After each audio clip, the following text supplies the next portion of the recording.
Vous savez ce que c'est ça?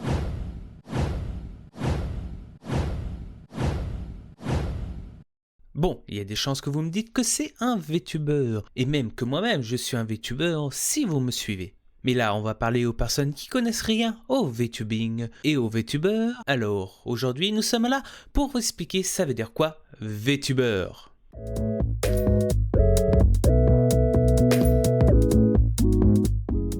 Au plan qu'on retrouve le mot VTuber, c'est quand Kizuna Ai a fait sa toute première vidéo. Ou dedans qu'elle dit qu'elle est YouTuber virtuel. La naissance de l'abréviation VTuber est là. Au début, comme je l'ai dit, ce n'est pas un mot, mais une abréviation qui signifie tout simplement YouTuber virtuel. Tout simplement un YouTuber avec un avatar. Mais avec le temps, d'autres personnes sont mis à faire de la création de contenu avec des avatars et sont sortis de la sphère de YouTube, mais en gardant le terme VTuber. C'est à ce moment-là qu'on peut dire que le mot VTuber est né. La signification du mot, si vous l'avez bien compris, est tout simplement un créateur de contenu avec un avatar. Quand on parle de création de contenu, il y a la vidéo, le stream. Vous allez me dire, en vrai, si tu fais de la création web, on peut être un VTuber comme un artiste ou bien encore musicien, tant qu'on utilise un avatar pour se représenter, qu'il soit de lui-même ou d'un OC original. Ça serait pas un VTuber? Car comme j'ai dit plus tôt, un VTuber est un créateur de contenu. Alors si on a un avatar pour se représenter et qu'on a envie d'être un VTuber, pourquoi on ne peut pas l'être? Certains me diront qu'il faut stream ou faire de la vidéo avec un avatar en 2D ou 3D. Alors si on suit cette logique, les PNG-tubers ne sont pas des VTubers. Mais tant que vous représentez en 2D, en 3D, en PNG ou bien encore en chibi qui peut être à la trash, c'est juste une autre catégorie du VTubing. Ou, on peut dire même de la même famille.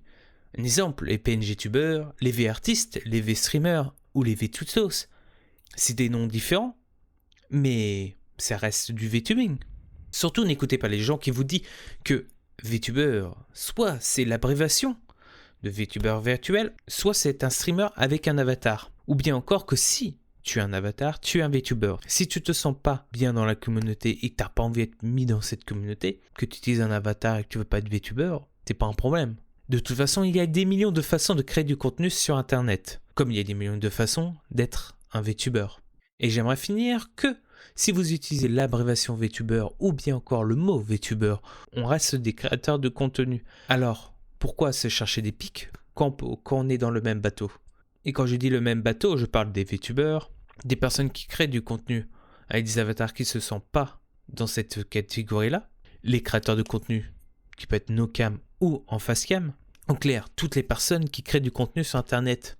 On est tous ensemble des créateurs de contenu, alors soudons-nous pour avancer dans notre création. Et oui, pour toutes les personnes qui disent que le VTuber est un format, non, être VTuber n'est pas un format, c'est un paramètre dans la création de contenu. Merci d'être resté jusqu'au bout de cette vidéo, j'espère qu'elle vous a plu, et si c'est le cas, laissez un commentaire sur cette vidéo, ça me fera plaisir au Kokoro de laisser un petit like, sans oublier de vous abonner en activant la cloche des notifications. Et moi je vous dis à la prochaine pour d'autres vidéos. A plus les aventuriers!